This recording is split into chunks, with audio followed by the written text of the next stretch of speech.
So before handing it over to Alex, I'll go over a few housekeeping items. There'll be an opportunity for Q&A at the end, so you can use the Q&A function if you like, but the chat is also open, so feel free to throw questions that you have in there, and we'll try to address them throughout the course of the session here. And also the session is being recorded, so a link will be emailed to you directly after it's over. So with that, I'll turn it over to Alex, and he'll get started. Great, thanks, Sean. Awesome. So with today's webinar, when Sean asked if I wanted to do this, the question came up, what do we talk about? What do I bring to the table to share with all of you? And like most people, the big thing that I'm responding to this year, last year, is the pandemic.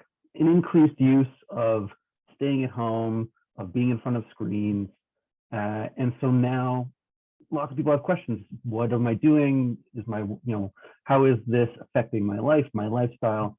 And there are a lot of great overlaps between a lot of the questions people are having about work from home, sort of the always online lifestyle, and the digital experience design program we have here at MacEwan. And so I wanted to talk through a bunch of those core concepts, some of the things that overlap and that you might be able to take with you from this session, whether you end up taking a DXD course or not.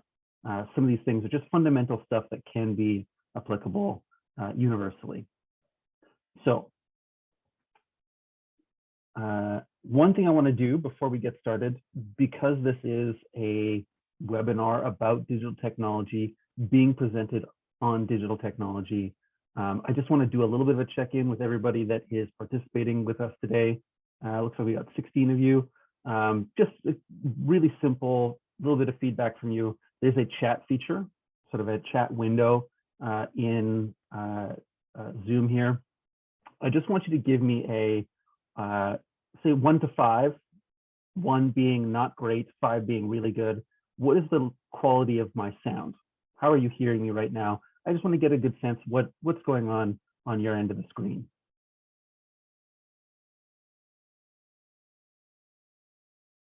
Got some 3s, some 4s, slightly muffled. Okay, maybe I'll move a little bit closer to the mic. Sounds kind of poor. 3, 3, 4, a little bit fuzzy.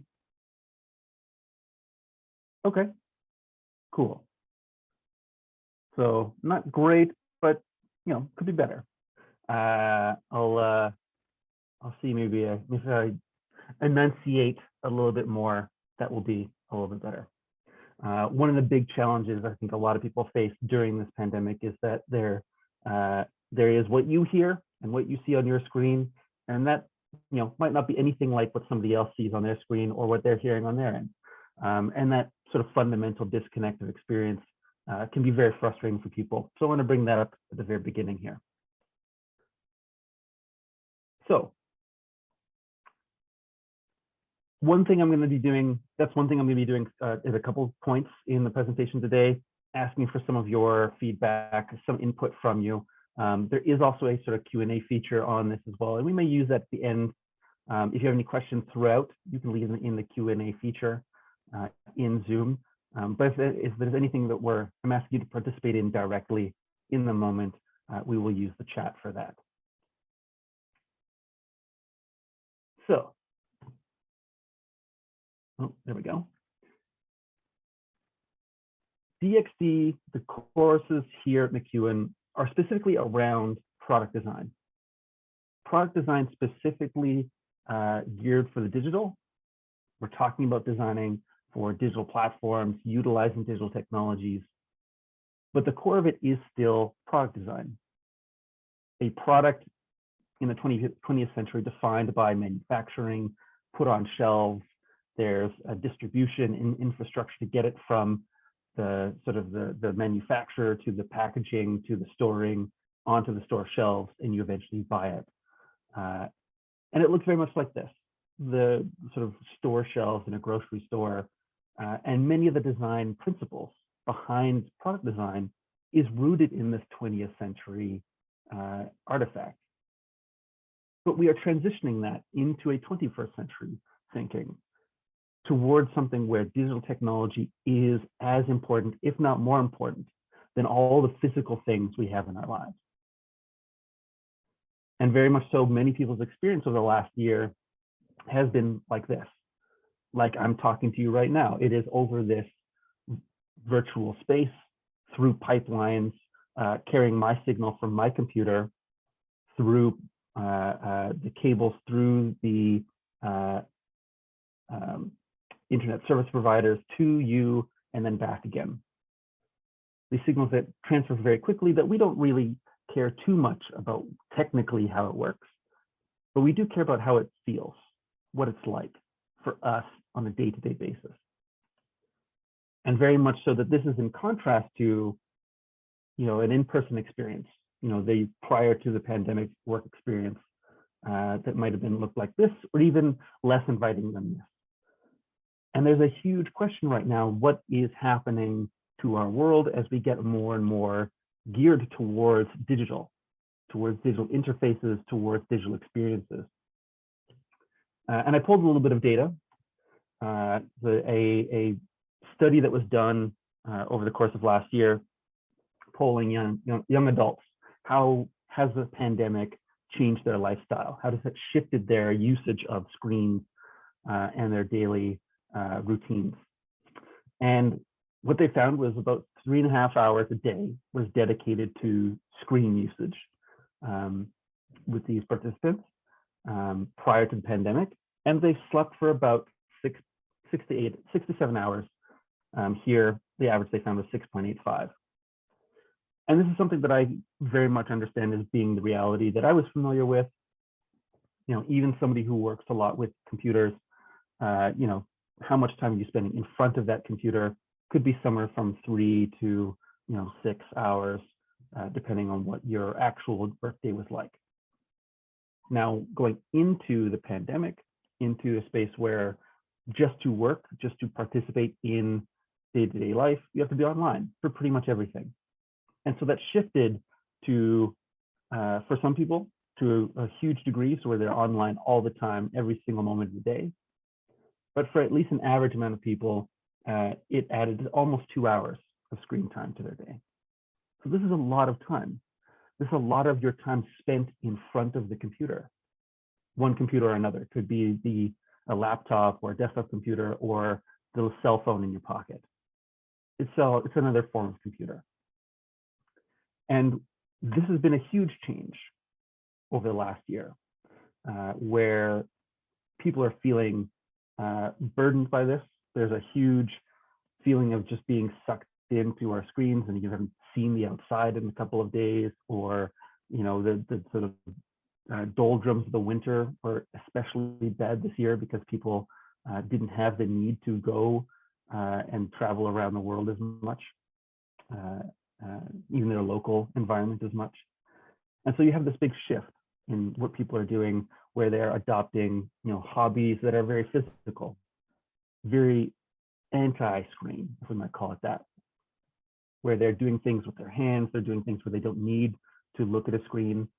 There's probably a screen in the room at the time, but it's things like baking bread or taking up woodworking or knitting or crocheting. I've encountered many people telling stories of these kinds of pandemic hobbies. And if any of you are comfortable, what's something that you picked up during the pandemic? Something like this, where maybe it was been sitting on the side for a while, but you decided to try it out. One of the hundreds of thousands of people that made it incredibly hard to find yeast or bread or wheat flour on the shelves. Shelley says an accounting course. That's great. Yeah, great time to sort of build some skills above and beyond what you were already doing. And this is, I think, an important thing to recognize, that as we get more and more digital, we start to try and find ways to augment that, because we don't want to just be digital. Our experience with the world is so much more than just clicking buttons on the screen. A few more people here. Sarah's trying to solve Rubik's Cubes. Awesome. Puzzles, says Anastasia. working more than ever. Yeah, that's for some people definitely a big part of it. Family genealogy, classical guitar, gardening, online art courses. Awesome. Yeah. And this pull, I think, is something that I encountered myself as I started to train more for digital technologies. As I started to research and study what digital was, I became very aware of this need to have a full experience, not just sitting in front of a computer screen, but augmenting that with times when you're not in front of a computer screen. And I want you to think about this and keep this in mind as we go through today, that this idea of that a quality experience is something that doesn't just happen inside a computer. So to give you a bit of background, I'll tell you a little bit about how I reached this point of teaching about digital technologies and our experiences with them. I did my undergrad at University of Alberta, where I started in BFA, studying sculpture and sort of installation art style things, moving on into my Bachelor's of Design, taking a bunch of product design, industrial design courses, and really looking at interaction in the digital at the end of that. Did some time working in the industry, trying to gain some experience, but also some money so I could go to grad school, and ended up going to the Rhode Island School of Design in America, graduating in 2015. And I wanted to go to RISD specifically because they were a school that was looking towards the future where digital was not a novelty. It was not simply just a course you could take, but that digital was in every part of that school. When I went there, it was being led by one of my design heroes, John Maeda. I'll type his name in the chat so you know how it's spelled. And John Maeda is sort of a pioneer of digital art and design coming out of MIT, and really has found a great place in the industry where he's pushing these ideas that we need to start really adapting to this technology because it is a part of everything, and its importance will only grow over time. And so finding out how to better work with it and live with it is imperative. So graduating from RISD, did a bunch of work in the States before moving back to Canada. As Sean mentioned, working with The Economist in New York, first sort of learning how the sort of journalism and publication industries are adapting to digital technologies. As you know, the sales of newspapers isn't really supporting too many companies these days. The sales of print is becoming a thing of the past. So how are they changing what they do? How are they serving a new generation of customers? And then working with Microsoft Research in a small section called Fuse Labs. Fuse being a sort of pseudo acronym for Future User Experience, where they're looking to hop, skip, and jump a couple of generations of technology. How can we start to bring in some new innovations and see where it's changing things, where it's bringing us into the future? And they're dealing with a lot of things around AI and sort of digitally suffused environments, augmented realities, and things like that. And that brings me back to Canada, to Edmonton, where I had all of this experience. I had seen sort of where that bleeding edge of technology was being crafted, and I wanted to bring some of that back to this place, this community, which I've been such a big part of for many, many years. And the opportunity to work with MacEwan has been a major part of that, as they are launching these big initiatives, the DXDI program, the continuing education program, but also creating a major that people can specialize in at MacEwan in digital experience design. So not just design students, but people from across different faculties can participate in this. And we're creating a series of courses that really try and offer something to a broad range of people who are interested in product design. It's not just about designers exclusively. And so the kind of stuff that I was doing leading up to this whole process is I was really interested in this blend, looking at people very closely. So doing a bunch of work in my early undergraduate career, going out into the street, talking to people, them becoming the subject of my work, doing lots of different character study stuff, really trying to understand what is human in the work that we create, but then also creating products and interested in the industrialization, the manufacture of things, and what is the overlap there. And sometimes it was very literal, people becoming things, understanding, performing the role of furniture. Why do we create chairs? Well, because it's incredibly tiring to kind of hold ourselves up all the time. And so I was doing sort of these performances of endurance. How long can you hold up something in sort of performing the role of furniture? And I was really inspired by the works of like the Situationists, these artists who were looking at human experience. What is it like to do something in actuality? So the artwork that they were looking at, so on the right-hand side here, Yves Klein, his artwork, releasing gold leaf into the river. The artwork is not really the gold leaf, it's not really the picture either, but it's the experience that it offered to a select group of people who were able to do it. And Duchamp on the left here, who is really looking at, the core concept. It's how people think about things. It's all the things they bring to the table when talking about it. He famously put this urinal on display, or at least tried to put it on display, and called it art, and sort of shook up the art world as this great statement. And the question there is, what is the actual work here? What is the art? What is the actual thing that's important here? And that's where I started to become less interested in the artifact, the thing of it, and more in people's interpretation, more in how everyone brings their own blend of understanding and interest to whatever kind of situation they're in. And this is the essence of experience. So where you boil it down to what is experience, how are we qualifying it now? It's about each individual person, what they know about what they're looking at, and what it means to them. In grad school, I was doing a lot of work playing around with new technologies, emerging technologies, robotics and computer vision systems, creating these dynamics where it was really playing with these core concepts of digital technology.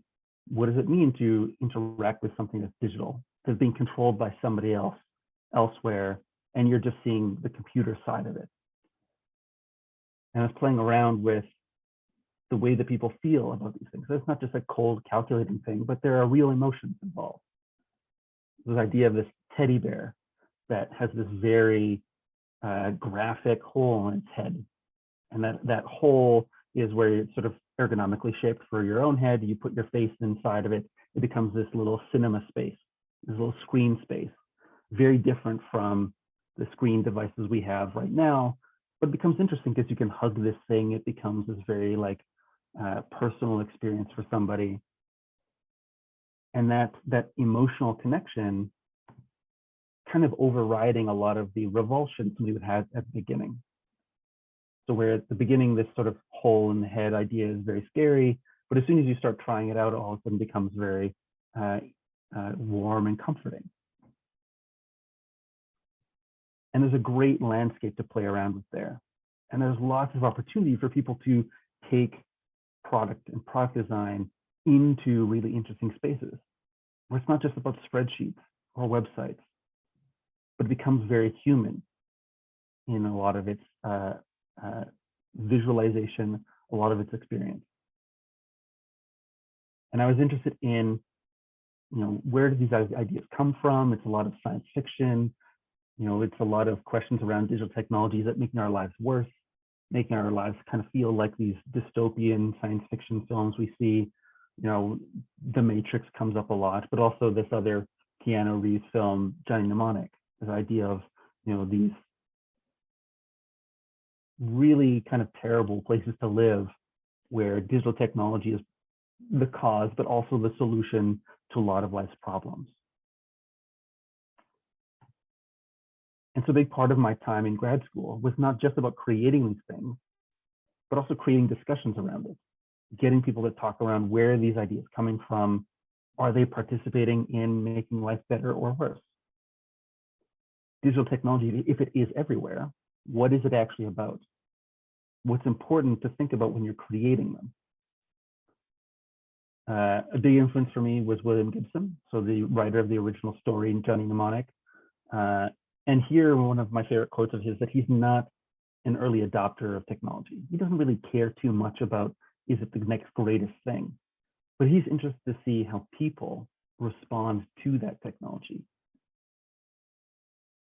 And this is the important part about everything we do in the DXD program and in a lot of the sort of best digital technology programs, is it's not about finding what is the next great innovation, but it's about using technology to find out how it affects people.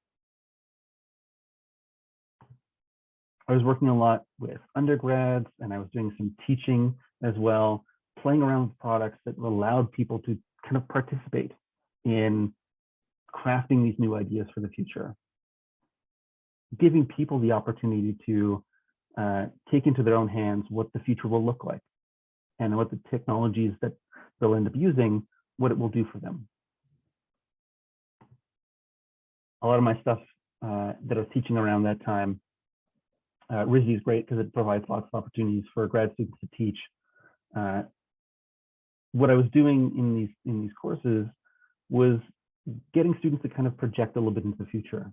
What do you want to see as a product, as something that would be a kind of an everyday experience for 2099?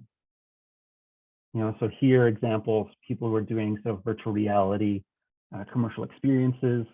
One student did a sort of Chex Mix virtual reality commercial where you're falling down as sort of the size of a Chex Mix cracker, falling through the air into a giant bag of Chex Mix, or this new operating system in the middle here from another one of my students.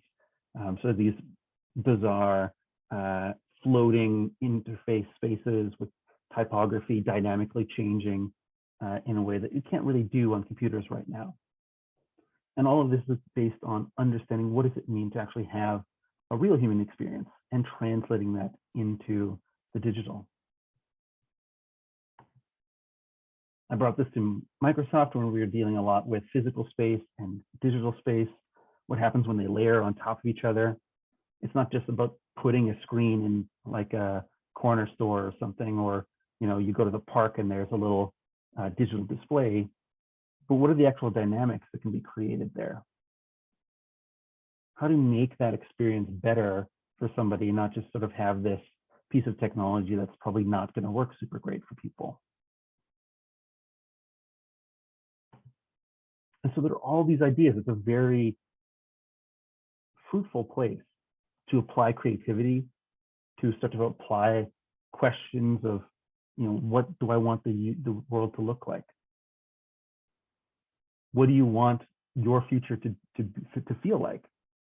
Certainly this year, we've gotten a taste of what it would be like if screens were our everyday life. And all of this response people have had about, okay, I don't really want to have to sit in front of a computer in my computer chair. It's very sedentary. I'm not getting as much exercise as I used to. How do I start to create something that is a good lifestyle, that is both digital and human? And so coming back to Edmonton, I was bringing these ideas, trying to find the right space to apply these things. And so, bringing in ideas from big companies like IDEO, creating a space, this DXD program really built on human-centered design as its core concept. I wanted to help students design products and experiences that make the world better, not worse, and to be able to be cognizant of that responsibility, and to empower students to participate in the tech industry and help shape the future. So these are the sort of core principles behind what we're trying to do in these courses. And a little bit of an overview of what each of them, in the DXDI program is doing.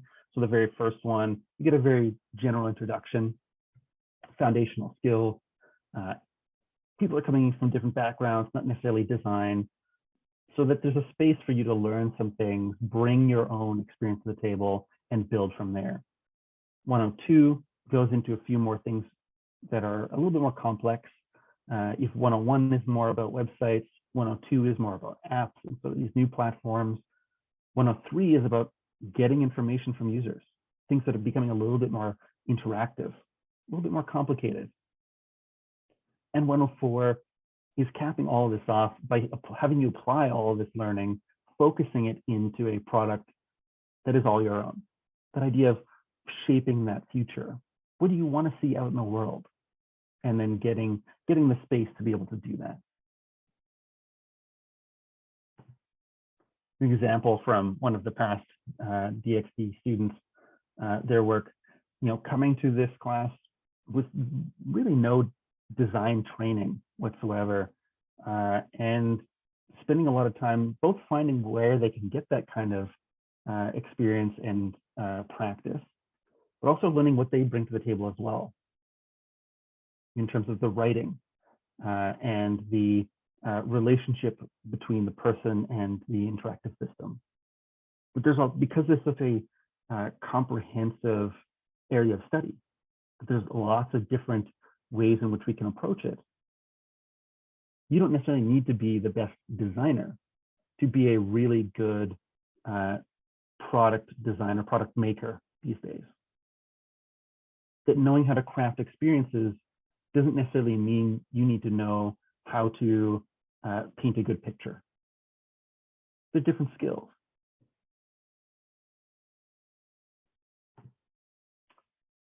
So projects we work on, there's a start, but really the start comes from somewhere, and we really try and root all of our projects in something very grounded.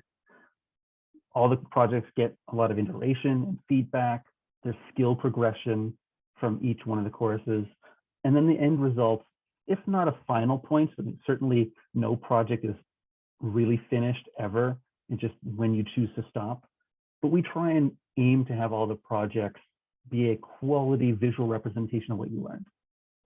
So it can become part of a portfolio, can become a talking point to have a conversation with somebody who might be a future employer or collaborator.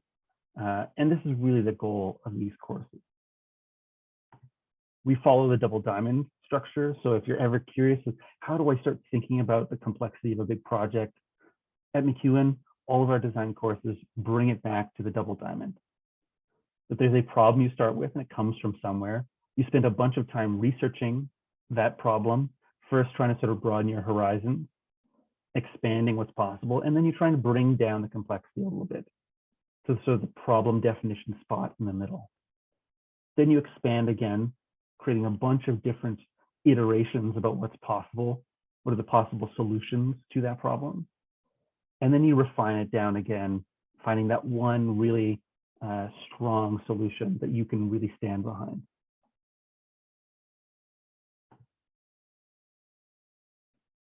All these courses from the ground up designed to be highly interactive and engaged. Design product created to be both relevant locally and in a wider context. So I understand both the kind of work that I was seeing when I was participating in design spaces in America, on the East Coast and the West Coast. How do they relate to both Edmonton and to those other conversations happening elsewhere? Accessible workflows. So it's not just about creating a design course for designers, but you can come from any kind of background and find something for you there. Diverse cohort is also a big part of that as well. So that if you're in a room full of people, some people who have maybe a medical background, some people have a sort of copywriting background, some people have an art background, that you have this really interesting mix, and all of these perspectives add a really great, fruitful space for critique and discussion that is a big part of our classroom space. And that the curriculum itself is not just created by myself, but in collaboration with a bunch of people who have been brought in to really spearhead this movement, this human-centered design movement at MacEwan, that will hopefully be the foundation for a really great digital design community here in Edmonton. That's a big overview of the core principles and some of the ideas, how they've built up over the last 10 years to be this program now. And so I want to bring up something. What can we extract from these courses to present to you today, so you can walk away from this webinar with something to apply to your life, to see whether digital product design is something you want to carry forward with, maybe just personally in your own, study and investigation, maybe applying it to your own work, or applying for courses and actually sort of coming into the classroom later on.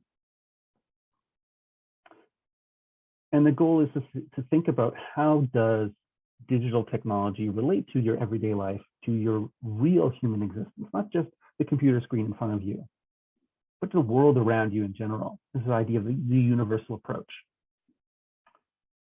But it will also be helpful for understanding how to create digital products. I don't want to just say, these are some principles, this is how you'd apply it outside of the screen, but I want to show you that connection, how to understand experience and how to apply that understanding for designing any kind of experience, whether it be non-digital or digital. So how do we identify experience? I've mentioned experience in a couple of different ways so far today, and it can sometimes be very nebulous about how we talk about it. What does it mean? What is the definition of experience? Because it can be applied in so many different ways. Language is very fluid that way. One of the best ways to talk about experience, or at least to try and articulate it, is to create comparisons. When you don't have the words to articulate exactly what an experience is, you can hold up two different ones and say, how are they different? Here's a great example. This is a digital product, maybe one of the very first graphical user interface products, the word processor. It's a application running on your computer that lets you type in words, record a document, potentially print it out, email it to somebody. But the way that it's framed can have a big impact on your experience. How do the words look on screen? How big are the words as you type them out? How fast do you see them as they start to appear in front of you? The connection between you pressing the button on the keyboard to the letter showing up on the screen. On the left, we have Microsoft Word. So a fairly old version of it at this point, but uses a standard user interface technique that Microsoft has employed in a lot of their Office suites, called the ribbon. It's the space at the top above your Word document that has all these different options, all these different buttons. It's like a big console of buttons that you have to be able to change things. And on the right-hand side is the Apple version of that. This is the Pages document. And they have a slight similarity in the layout of everything to Microsoft. There's a space at the top that has a lot of different buttons that lets you then change things, but they also have this bar on the right-hand side that can come out when you need to. I'm on Keynote right now, running on an Apple product, and so I can at the same time bring up my own drawer from the side here, has all these options.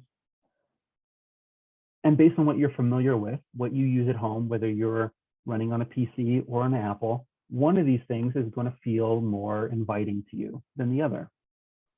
That's a big part of interaction design. What are people familiar with? What are they used to? Understanding conventions is a big part of user experience interaction and interaction education. But let's get a little bit deeper on what does it mean to actually understand the experience of these things. So beyond simply this very surface level read, one or the other, we don't really have the words to talk about why is one better than the other, or how could they be better in one way or another.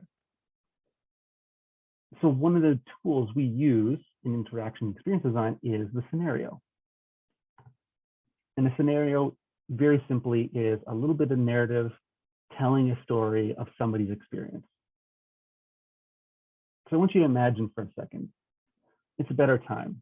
We aren't under travel restrictions. We aren't concerned about international travel. You're able, maybe for the first time in a long time, to visit somebody, maybe a grandmother or parent, and you're flying to them. Maybe they live on the other side of the world. So it's a highly anticipated journey, and you buy your tickets. There's sort of that butterflies before a big flight. You're both nervous and excited, and you go to the airport and you're standing in line. You go through checkout.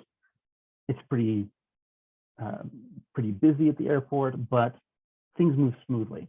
You go through the queues, you check in, you check your bags. You're standing outside the terminal. You're waiting to get on. You get on the airplane. You're sitting in your chair. You're going on a little bit of vacation. It's your first time taking an actual vacation away from your work, from your home in a long time. This is great. There's a bit of a unwinding, a little bit of a, taking a breath. You're going to be visiting family. So there's probably a laundry list of people you need to see, things you need to be able to do. And so you're thinking about those things. You're checking off that list in your head as you're sort of trying to get a little bit of sleep on the plane. You have to make a connecting flight. Maybe it's in Pearson in Toronto or O'Hare in Chicago. And those are always going to be a little bit stressful. Which terminal do you have to go to? How do you get there? You're not getting a lot of sleep. It's just kind of an uncomfortable seat. The space itself is very unusual, as you probably haven't been on an airplane in a long time. And so it's not as restful as you would have liked. The air is dry. There's smells that are weird coming out of these, ventilation systems and the people sitting around you. But the service staff are nice. They provide beverages and a little bit of a snack. They kind of break up the monotony of sitting on the airplane. But there's no Wi-Fi, there's no internet. And certainly from a bunch of people who have been completely connected to the internet for, coming on 2 years, going onto an airplane, if it doesn't have internet, is going to feel like a very real, visceral ripping of something away from you. And so all of that is going to change that person's experience of that flight. And then there's a delay. Maybe there's a little announcement over the PA system saying there's going to be a delay, and you'll have to really try and make your connection very quickly. So you're not sure if you can make the connection. You're running through a list in your head. Okay, where do I need to go? What do I need to do? You pull the tickets out of your pocket 3 or 4 times to check whether you know exactly where you need to go. This is the experience. This entire picture is the experience. You could put a digital device in there. You could have the tickets on a phone instead of printed out on paper in your pocket. But the experience is still that complete picture. That's the important thing to keep in mind as you start to take on experience design as a focus. But it's about that complete picture. We lose ourselves in the screen so much, even as designers. But it's important to take a step back and articulate what the full experience is. That our digital interfaces burden us because they ask for so much of our attention, because they are trying to do everything for us all the time, and we get sucked into them so easily. But they're also incredibly powerful. They can let us do things. They can let us travel great distances. They can let us look up information in the blink of an eye. And so we want to be able to have them serve us rather than us serve them. And so to create good experiences in digital product design, technology should respect who we are. They should be able to understand who we are and what we want. Beyond simply just what we want, it should also know where we live, where we are at any moment, what our context is. And when these intelligent thinking machines, these computers, know all these things, they can start to help craft better experiences, not just in the screen, but the entire experience. So in that scenario experience that I described for you, multiple different moments where you have an opportunity for the design to make your life better. A signal from yourself to the attendant staff, maybe whether you need some food or maybe a pillow or something. These are all subtle things in interaction in that moment that make things better. It can respond to your needs when they happen, as they're happening, with respect for who you are. Digital devices should react the same to in-person services. So let's pick up at the end of that scenario, when the real important decisions need to be made. You're delayed. You have to make your connecting flight. Maybe it's the end, you've taken that end of the day flight where if you don't make your connection, you're gonna have to get a hotel, wait overnight, maybe spend a bunch of hours waiting around a foreign airport. Very uncomfortable. You don't want to do that. You just want to get on the next plane. You want to get your travel over with. And so as you're walking down the ramp towards the terminal, you're running through a bunch of questions in your head. And I just want you in the chat, very briefly, what's a question in your head? You're this person on this airplane trying to make this flight. What is a question that's coming up in your head? What are you trying to ask? What do you need to know?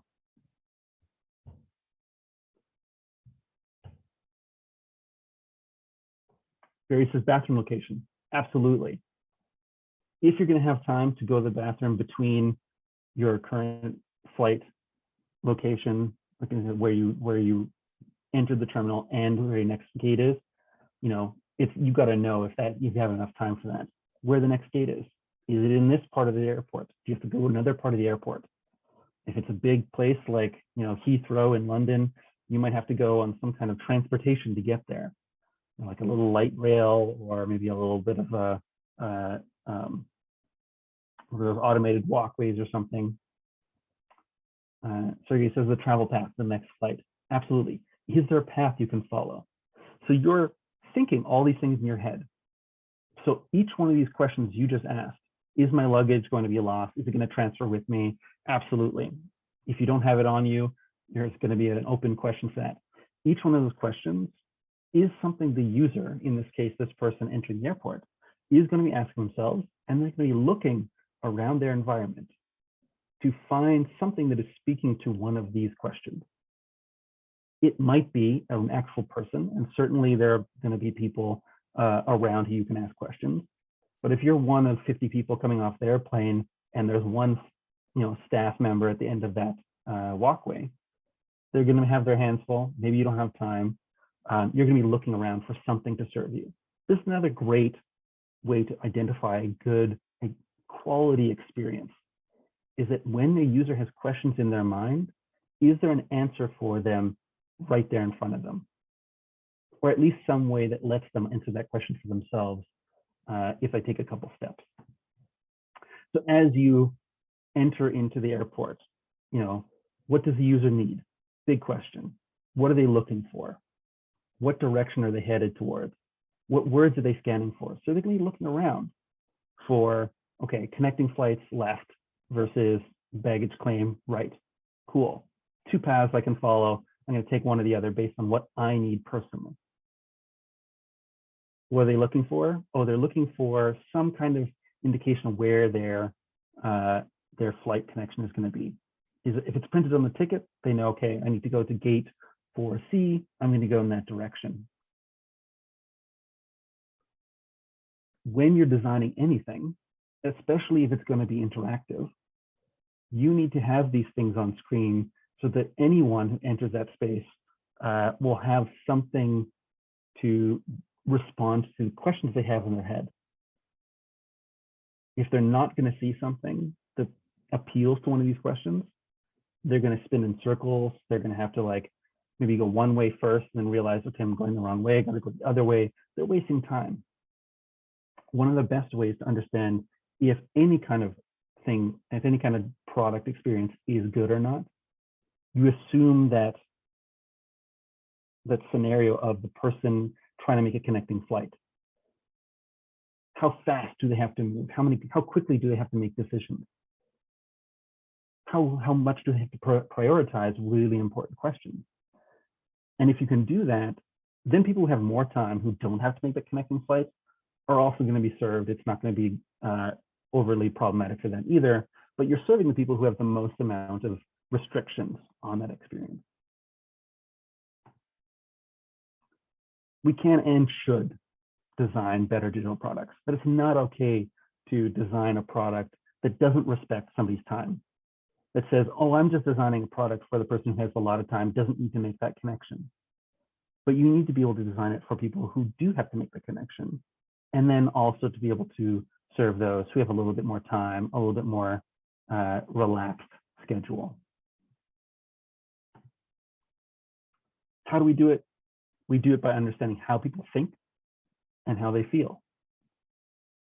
In our courses, we use this 3-stage structure a lot. So first is the people. We create personas based on the people we research. Who are we designing for? There's a character in our story. Then we create the story itself, the scenario. We describe what it's like for them. What does it feel? Not just the screen, but the entire picture.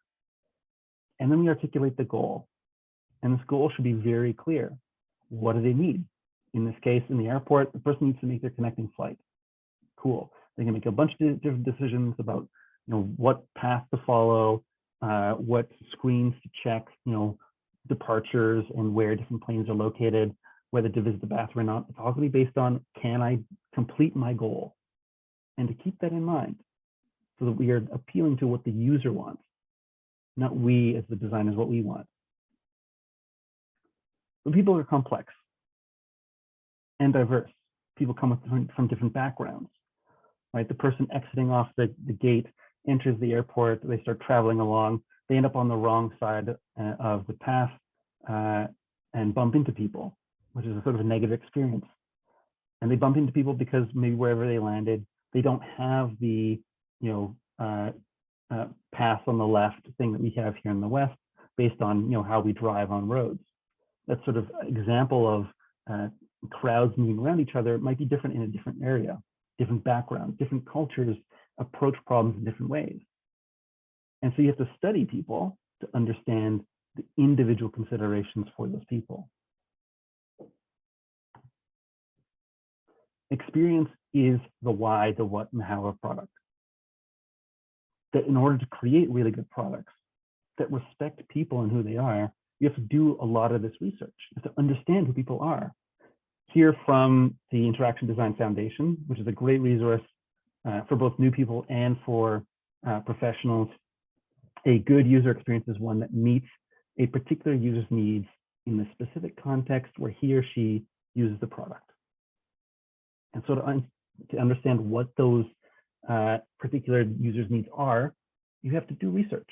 You have to understand them. You have to get inside their head. We structure a lot of our research based on this framework. This from Jesse James Garrett, who wrote a book called The Elements of User Experience Design, which has been sort of a must-have in the industry for a very long time. And so we base all of our projects on this. You develop a strategy at the bottom first. What does the user want? What needs to be included for the user? How does everything fit together? How will people use the system? And then finally, what visual should the user see? That when we talk about digital products, people who don't study design will think, oh, that app that I downloaded or the website somebody used. But that user interface, the graphical thing you see, is simply just the last visual layer on top of a very deep system of understanding. And so we spend some time with that stuff, but more importantly is what goes underneath it. What structure holds it up? And so when you create things as a digital experience designer, it's about you anticipating what the user is expecting to see, what do they need, and then presenting that stuff to them in a way that is contextually aware, where it knows what's going on, and it's respectful of that person.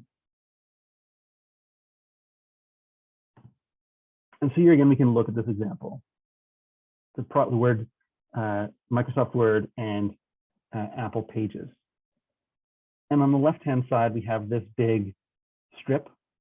And whether the question is, oh, how do I change the font on my Word document so it doesn't, doesn't look so small, or maybe I want something a little bit more blocky. These are questions people will have. And they're going to look up here and they're going to say, okay, how do I do that? And depending on if they are familiar with this, we can assume maybe this person doesn't use computers very much at all. So if this is, somebody like my grandma who's very uncomfortable around computers, will look at this and be very confused. Does not know what to click on, because in their head they're going through an airport terminal very quickly. They have to make that connection, and they're scanning around trying to figure out what to do next, and they're not seeing that sign. They're not seeing that thing as directly appealing to that question they have in their head. Somebody who is familiar, who is fluent in maybe the design language of Microsoft, might be able to say, oh, of course, you go up here, you click on these series of buttons that one indicates bold, one indicates italic, one indicates underscore. Cool. But if you don't know those things, it can be incredibly challenging. On the right-hand side here, the same person has that question, hey, okay, what do I want? I want to change the words, and maybe hopefully they know the word text. So here they read text. They click on this button, they get an opportunity to enter text. If they want to format something, they format it, and they bring up this drawer. There are issues with both of these interfaces, especially for people who need a lot of help learning them. But there's many more opportunities for people to understand what's going on the right-hand side, because there's both words and icons with nice spacing between things so that you can easily scan over things and find the thing that is appealing to the specific question you have in your own head. That makes this example on the right feel like it's a better experience. There's more variation. Things stand out from each other more. All the different colors at the top, the way that the things that are interactable jump out at you, appeals to somebody who's trying desperately to make this thing work and they're kind of frustrated. That makes this ultimately a better experience.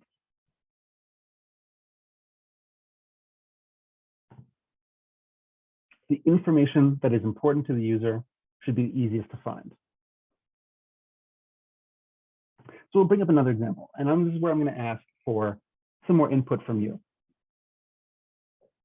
Again, you've traveled to another destination.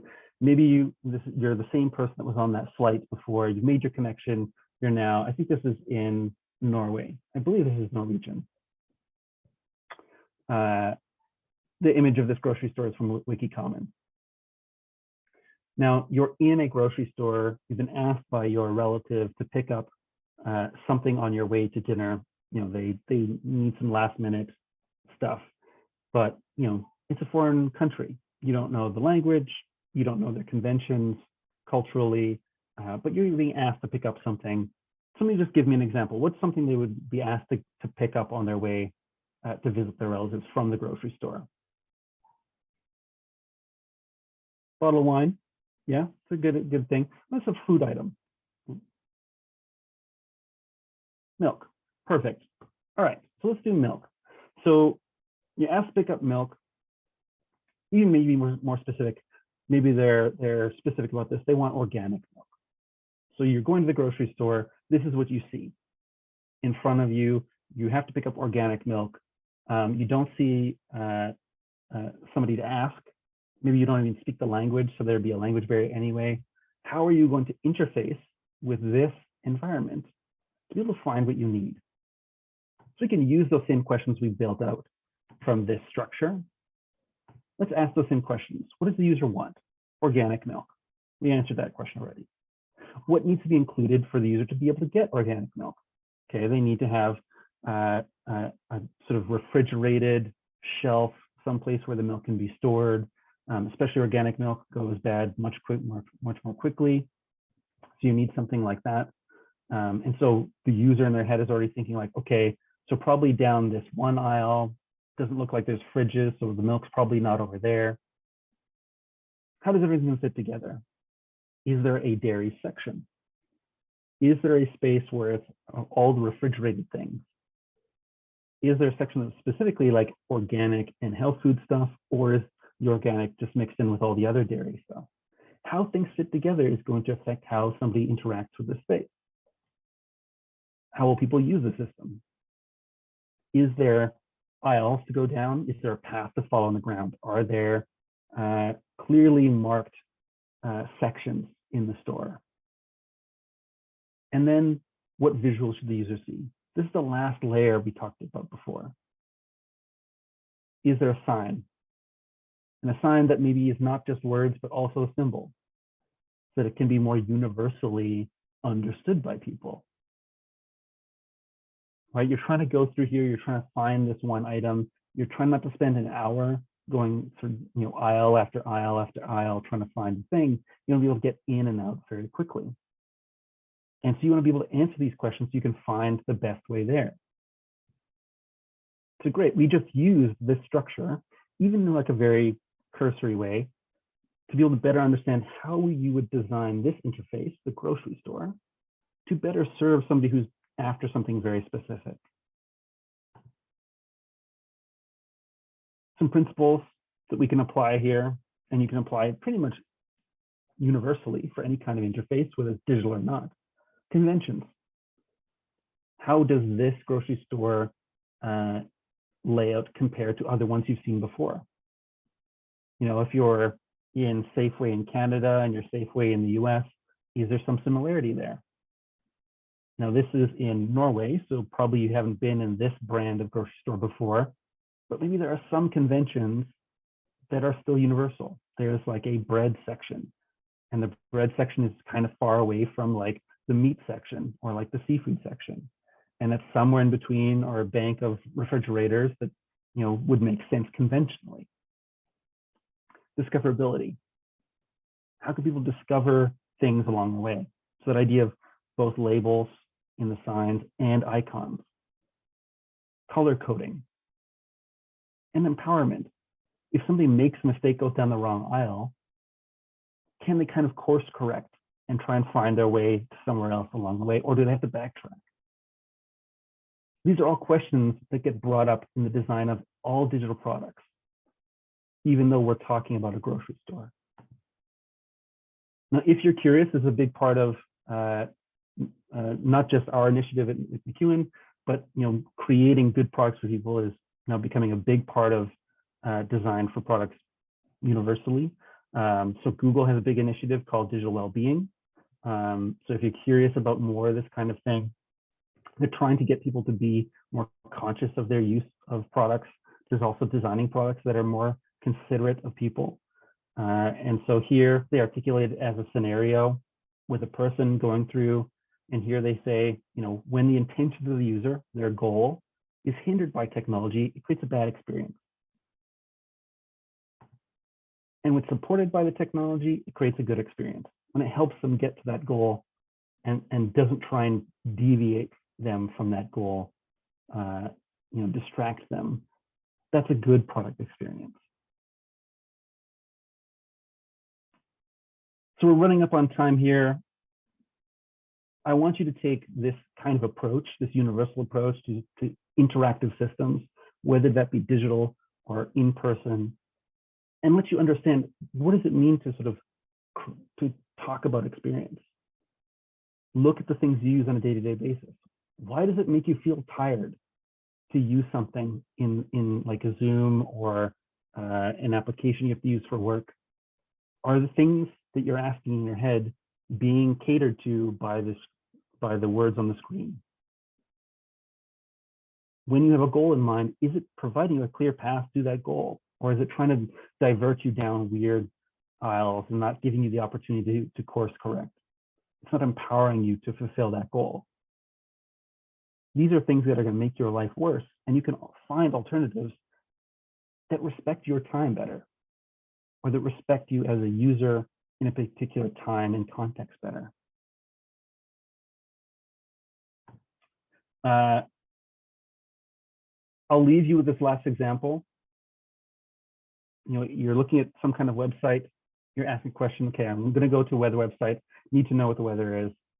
What question are you asking in your head when you try to access the website? And whether you go to weather.com or it's Canadian Alternative, think about that question in your head. What are you expecting to see that's going to tell you whether that's a good experience or not? And then we have the comparison.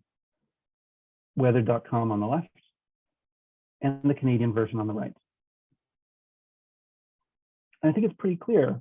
You can dive deeper into details, but it's pretty clear on the surface which one feels like a better experience. And it's not just because one is more colorful, although that contributes to it. But it's the big picture, it's a complete experience. Is it serving you and the questions you had in your head? All right, here's some links and references for stuff I talked about today, whether it's part of the groundwork for the DXD program or specifically what I was talking about for your takeaway. Google's Digital Wellbeing, User Experience Design from the Interaction Design Foundation, IDEO or the Design Council. These are all really great links to follow. And if you have any other questions about DXDI, the program here, reach out, check out more about it. If you take the courses, we'll be doing very similar to the ideas I talked about today, but deep dives into every single step. So you can create really good products that create really quality experiences. All right. 4 minutes over the hour, it's pretty good. If you have any questions, there's the Q&A feature, or you can just ask it in the chat if that's what you want to do. But otherwise, I hope you learned something today and that you're able to take some of this stuff with you. Great, thank you very much, Alex. Yeah, I know we're running over time a little bit here, so maybe if anyone has questions or anything, feel free to just send them to the Business Con Ed email account, and we can connect with Alex that way and try to get answers to your questions. But thank you very much, Alex, for this wonderful overview, and thank you to everyone who was able to join us today. We'll be sending out the link to the recording in the next couple of days here, so look out for that. And thank you very much. Great. Bye, everybody.